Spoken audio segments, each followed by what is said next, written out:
Село Кестым, где живут чепецкие татары, находится на севере Удмуртии.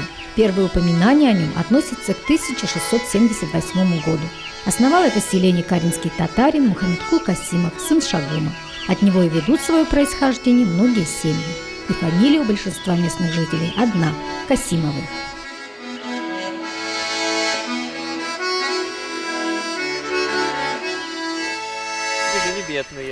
И нашу экскурсию в эти дни по селу проводит коренной житель, имам местной мечети и руководитель школьного музея Эльмир Касимов. Вот как раз мы сейчас находимся в центральной части деревни Аул-Як. То есть, скорее всего, это то место, где была основана деревня, то есть начало деревни.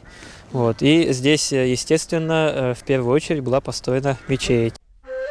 Вот это наша мечеть, ей уже 100 лет. И до этого, скорее всего, тут же была еще до нее несколько мечетей было. В 1903 году в деревне случился пожар. Сгорело больше половины селения. Не стало и прежней мечети, построенной на средства местного купца. И купец, который построил мечеть до этого, он находился тогда в хадже, в Саудовской Аравии. Вот. И возвращаясь обратно по пути, он узнал, что деревня сгорела, и сгорела в том числе и мечеть. Вот. А сохранился ли его дом или нет, он не знал. И вот он дал себе обет: если, говорит, мой дом и мое добро останется в целости и сохранности, я заново отстрою мечеть. Свое обещание он выполнил, построил новую мечеть и открыли ее в 1905 году. Но были ее в истории времена, когда мечеть закрывали и размещали в ней разные учреждения.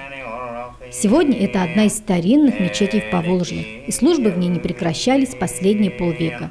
А по ее минарету, полумесяцу, село Кестым видно далеко в округе.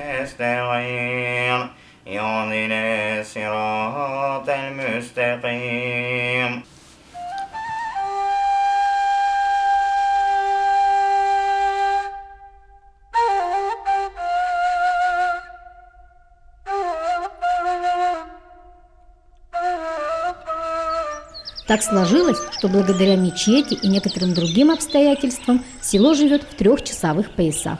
То есть у жителей здесь разное время. Одни живут по тому времени, что и мечеть, другие по местному, а есть и те, кто по Москве. Может сложиться так, что в одной семье все члены семьи могут жить по разному времени. Часто так и бывает. Дедушка посещает мечеть, то в семье одни часы не переводят на летнее время. То есть для него оставляют, например, будильник. Остальная семья переводит время. История в Кестым не только в рассказах о прошлом. Удивительные традиции сохранились и в наши дни. Например, любая трапеза, так повелось в давних времен, начинается с чая. И в наши дни этот обычай не нарушают.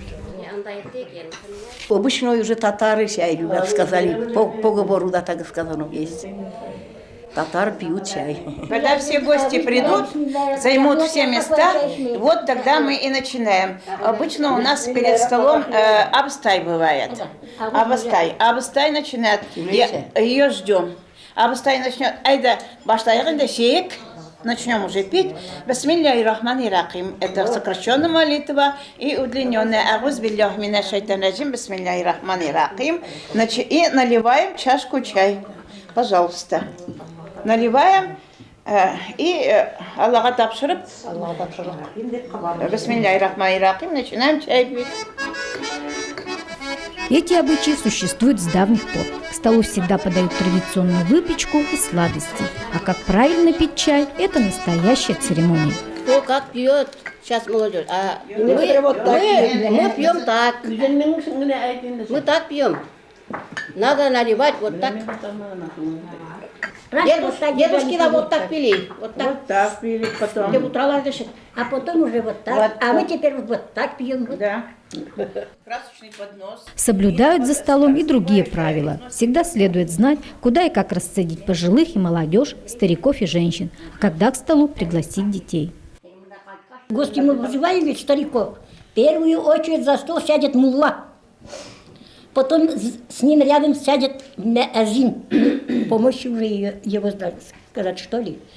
Потом мужики, если они женщинами вместе, женщины еще подальше остаются. Сперва мужчины, а потом уже женщины сядут. А еще считают, застолье идет к завершению, когда гости переворачивают чашки и читают молитву.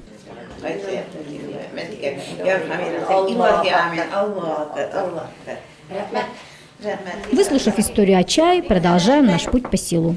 С давних времен родственники здесь селились рядом, поэтому каждый род занимал определенную улицу или конец села. Мы идем к Анвару Закировичу, чей род издавна жил в Кестыме. А по-татарски улица как у вас называется? По-татарски это Ульча, ау, урам. урам. Урам. Раньше ведь по родам было. Ну, какой род? Например, у нас Ахмарова, то в Видайбе улице. Были рода, это Баяз, вот, Додомпи, вот. Вот так по-старому, по родам, где какой род жил. А самые популярные фамилии в Кестыме какие были? Самые кестымские фамилии? Касимова?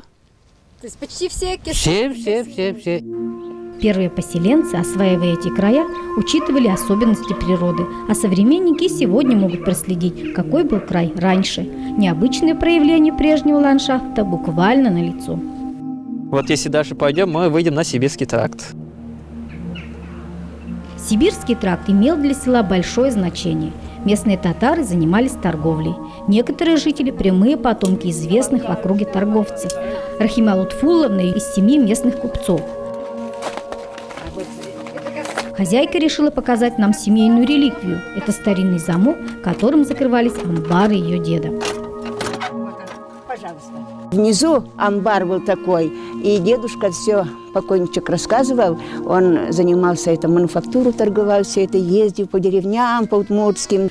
Из дальних поездок по России местные торговцы и все уезжавшие на промыслы привозили на родину не только товары, а еще везли новости и даже песни. Так было в разные времена.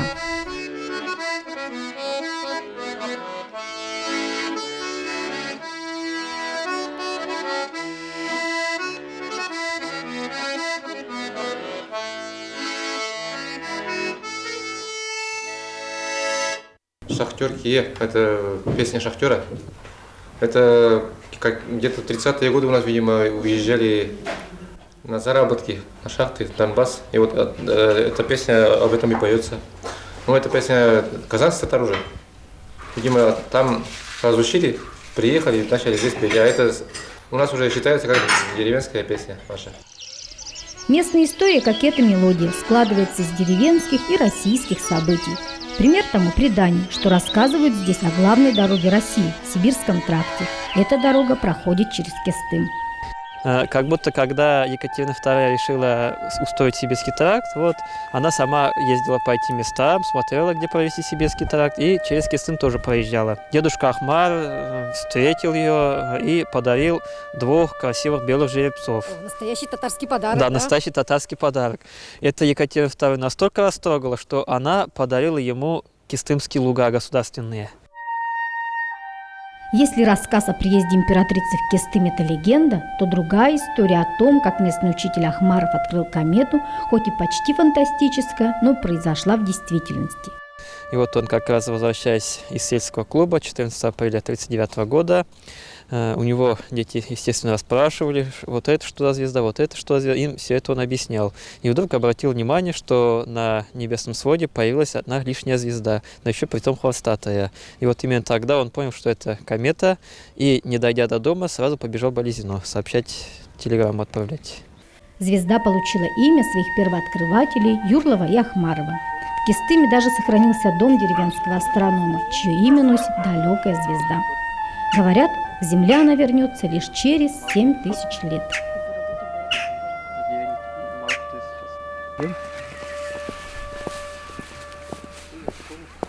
Мы прошли по улицам Кестыма вдоль и поперек, услышали самые невероятные истории.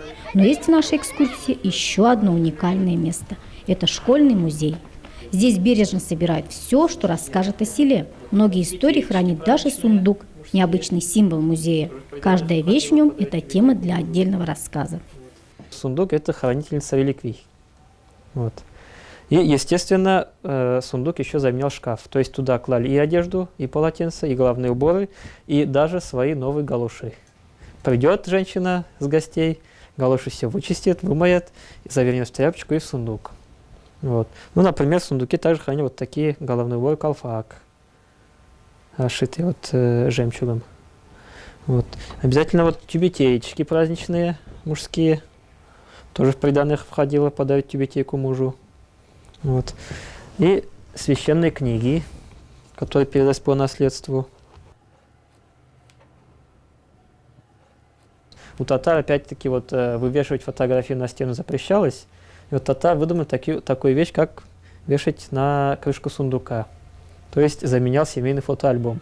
Тряпочку и сундук. Сундуки в наши дни – гордость любой семьи. Если одни предметы из сундука сегодня редкость, то другие носят в Кыстыме и в наши дни. Например, платок. Когда замуж выходишь, тогда нас наставляли было вот так носить. А после уже до 40 лет, до 45 можно было по-другому ходить. А после можно вот так ходить. А вот какие платки любили, какого цвета? Какого цвета? Какой дали, такой и носили уже, любили. Я черноватая ведь, темненькая. Вот мне приходится это подходит белый. Ну я вот некрасиво сегодня. Очень красиво. Белый подходит мне, белый платок.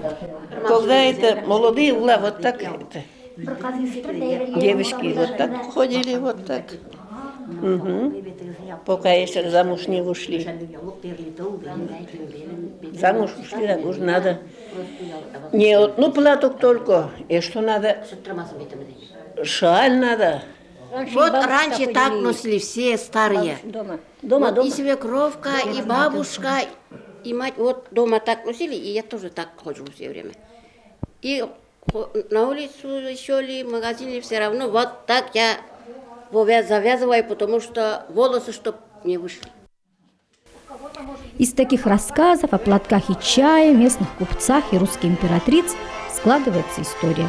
Помнят здесь о своем родстве. Расскажут историю о звездочете Ахмарове, поведают о купце Касимове, что отстроил 100 лет назад мечеть, гордость местных татар.